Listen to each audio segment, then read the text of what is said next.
fellow bibliophiles, and welcome back to Blatantly Bookish. I'm Marissa, and as previously advertised, I'm here today with a Q&A video. It's been 2 years since I've started this channel, pretty much to the day, and I'm just so grateful to everyone who enjoys watching me blab about books. I can't believe there's over 1,000 of you now. I pretty much covered all of this in the announcement video, so I'm going to stop gushing and just get to answering your questions. I have a little notebook list of them. They're actually really great questions and they don't overlap. It's perfect. I didn't have to do much rearranging or anything. The Lawn Gnome asks, who were some YouTubers that gave you the incentive to make your own channel? So I've been watching quite a few booktubers and I was really enjoying watching their videos and engaging in the comments section, but I felt like to really engage in the community, I needed to make videos. And that's not actually true. I think you can engage quite well as a commenter, but I personally felt left out and felt that I wanted to create content. So I reached out to two specific booktubers, Olivia from New York Bookworm and Katie from Books and Things, and both of them were very receptive to talking with me via email, and they gave me sort of the excitement and enthusiasm and initiative that I needed to start my own channel. The Lawn Gnome also asks, did you ever think we would actually be friends in real life? Short answer, no. And I have a feeling we're going to be talking a lot more about our friendship and about friendship with booktubers in general in a Sunday sit-down that the Lawn Gnome is hosting and has invited me to join him in, and that will be on September 2nd. So he has created all of these questions about friendship and booktube, and I'm really, really excited to sit down with him and just chat all about it. Alyssa from Pucks and Paperbacks asks, what was your last 5-star read? And how has your reading changed since starting booktube? So my last 5-star read was probably What Matters in Jane Austen by John Mullen. I will be talking about this in my, quite belated at this point, July reading wrap-up. Jane Austen July was wonderful. Thank you everyone who participated.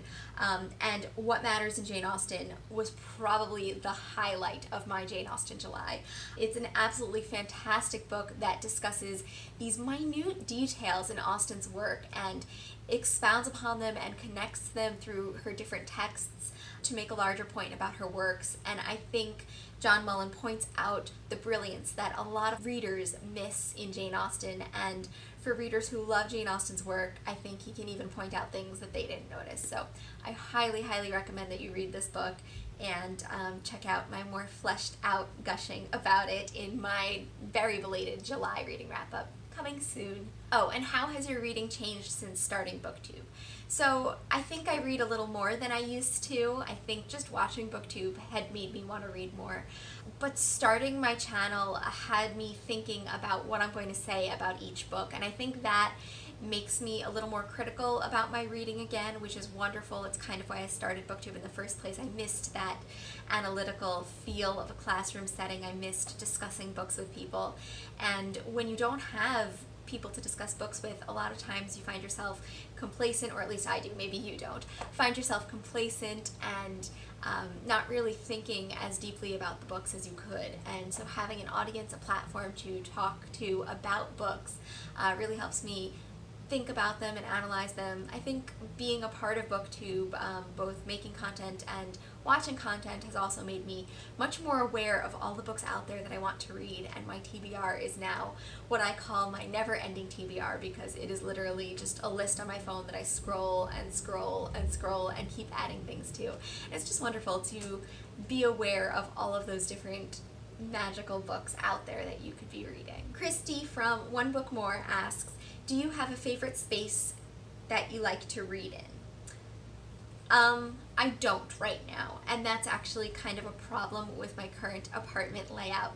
I kind of like reading in this corner by my bookshelf, and what you can't see right now is my boyfriend's dresser is actually right in front of the bookshelf. So if I put a chair right here where I like to read, it would impede him from opening his drawers and getting his clothes out. So it can't be a permanent reading location, so I have to actually get the energy to move the chair over and start reading.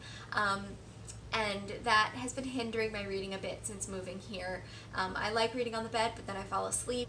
I enjoy reading on the couch, but there's the TV is right in front of the couch, and I just feel like even when it's off, it's like saying you should watch TV instead of reading, which is just not true. It's not true. Christy from One Book More also asked, what is one book that surprised you with how much you enjoyed it? And I am definitely cheating with this by picking an entire series, but a book that really surprised me is Terry Pratchett's Discworld series. This is the Weird Sisters. Nope, there's no the. This is Weird Sisters, which I just finished. And Discworld is a lot of things that I don't usually read. It's fantasy, it's YA, in many cases people consider it YA, and it's absolutely absurd. I describe it and people say, huh, really? You like that? But I think Terry Pratchett's writing is just brilliant and full of wit. His satire is just spot on, and I absolutely love his works. Mikaro84 asks, if you could only read one book for the rest of your life, which one would it be? I thought about this one for a really long time. I'm not a huge rereader, so I think if there was one book I had to reread for the rest of my life, it would probably be Pride and Prejudice by Jane Austen. And part of my answer could be that we're coming off of Jane Austen July, and I'm really excited about Jane Austen, but I think her works in general just have so much depth to them, and every time I reread them I come up with something new and intriguing to think about, and Pride and Prejudice is probably my favorite of her works, maybe because I've read it the most out of any book, I think. Yeah, I think it beats Jane Eyre. I think I've read it the most of any book at this point. So yes, I would have to go with Pride and Prejudice. Oh, Mikaro84 also asked, what city anywhere in the world would you want to visit? There are a lot of cities I want to visit. I want to go to London, especially when I see booktubers show so many lovely, lovely bookish things to do in London. I'd love to go to Tokyo, and I probably want to go to Barcelona, and I realize now this is becoming just a list of places I want to go in the world. And I should probably stop making this list before we get out of hand. Claudia from Spinster's Library asks, what is your video planning and creative process? Do you script or improvise? How far in advance do you plan videos? So I basically do not plan videos in the least. Maybe a week or less before I make a video, I think of the idea that that's something I want to make a video on. I do usually script my videos. I have not scripted this one, and I am sure it shows in this video. But usually I write out what I want to say, more or less. I tend to do everything for the video process all in one sitting, so I'll sit there and write out everything I want to say, and then I say it, and then I edit it all in the same night. And so in some ways my filming is very spontaneous in that regard, but it's also why I'm not super regular with posting videos. Bailey Walsh asks, how did you discover BookTube? So I discovered BookTube by doing a search for people talking about books in a critical way. I don't exactly remember what I searched, but I just wanted to feel like I was having a discussion with somebody, or I was listening to somebody's insights on books, and I came across Ashley from Climb the Stacks' channel, and I fell in love with her channel. It led to a whole rabbit hole of other booktubers. I kept discovering more and more each day, and eventually, after quite a while of watching, I decided to create my own channel. Oh, Bailey also asks, what else are you into besides reading? If you like watching films, what are some of your favorites? So besides reading, I like to do yoga, although I recently injured myself again, my lower back. This time I'm going to get physical therapy and basically ask them, how do I prevent myself from getting injured in the future, because it keeps happening and it's very frustrating when you can't do something you love. But yes, I've been very into yoga lately, and I'm taking up embroidery recently as well, so I'm very excited about that. I draw, but I haven't drawn in quite a long time, and I like collaging. I'm pretty sure I've featured some of my drawings on this channel before, but I'll just show some of the covers of my sketchbooks with the collages for you to see. I'm really proud of them. And then movies. I'm much more of a TV show person actually, but I really love Clueless, of course, is one of my favorite movies. Amelie is one that I love a lot. Benny and June is one of my favorites. Pretty much anything from Studio Ghibli is absolutely adorable. Petra asks, what are some of your favorite Victorian novels? We could do an entire video on what some of my favorite Victorian novels are, but let's consult the Victorian novels shelf here. Pretty much everything by the Brontes. I've got Wuthering Heights is one of my favorites. Jane Eyre has to be one of my favorites. Middlemarch, Villette, Great Expectations. Everything I've read by Gaskell, so North and South, Wives and Daughters. Is that enough?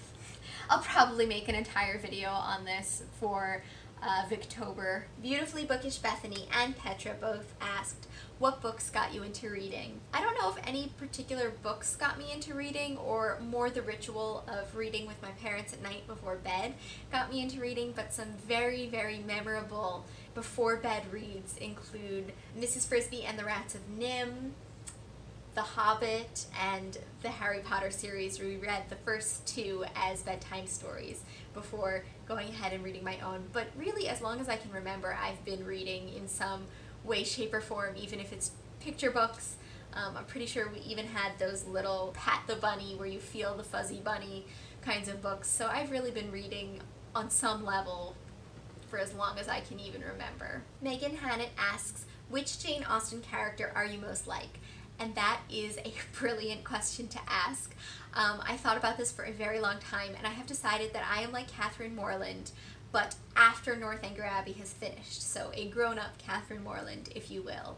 I definitely used to be every bit as naive as Catherine Morland, and I like to think that I've had a bit of a character arc as well, but that I retain quite a bit of her spunk and obviously her bookishness. Andrea from Infinite Text asks, what do you do for a living? Do you love it?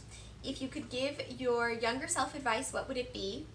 Has BookTube helped you overcome any fears or anxieties? So let's take these one by one. I'm a dentist for a living. It's very exciting, and I should probably announce it. I just officially got my license in New York State, so I'm no longer a resident. I have a part-time job, but soon to become full-time job as a dentist, and it's really exciting. I do love it. I love it because of how challenging it is, and because every day there's just something different to do, and each person is different. You get to hear people's experiences. You're not just a dentist. I mean, a dentist includes you're an artist, a scientist, a business person. Sometimes people treat you like a psychologist. There are just so many different hats that you wear, and I absolutely love it. What else were the questions? If you could give your younger self advice, what would it be? I think I would give my younger self the advice to just be in the moment, because I feel like I've spent the vast majority of my life worrying about what's ahead or what has already passed, and not experiencing the now and experiencing the moment. Yeah, it's something I'm working on, and something yoga is definitely helping with as well. And then she asked, has BookTube helped you overcome any fears or anxieties? Not really. Actually, my anxiety has gotten worse since BookTube. Not because of BookTube, just since I've started BookTube in the past 2 years, it has gotten worse. And I'm learning to sort of just deal with it and cope with it. And last but not least, Books for MKs asks, if you didn't know how old you are, how old would you think you are? And that is a bit of a tongue twister. I find it a very hard question to answer, and perhaps this is a covert way of asking how old I am. I'm not sure. I already know how old I am, so it's hard to imagine that I don't know how old I am. I guess I'd imagine that I'm the age that I am, so mid to late 20s is what I would guess if I didn't know how old I was. But if this was just a secret way of asking how old I am, but not wanting to say it outright, I'm 27. I hope that satisfies your curiosity, if that's what you were asking. So yes, that is it. Thank you guys so much for watching both this video and my channel in general. I really look forward to making so many new bookish videos for you in the following year, and I will start by actually posting my July reading wrap-up, which is going to be very, very late at this point.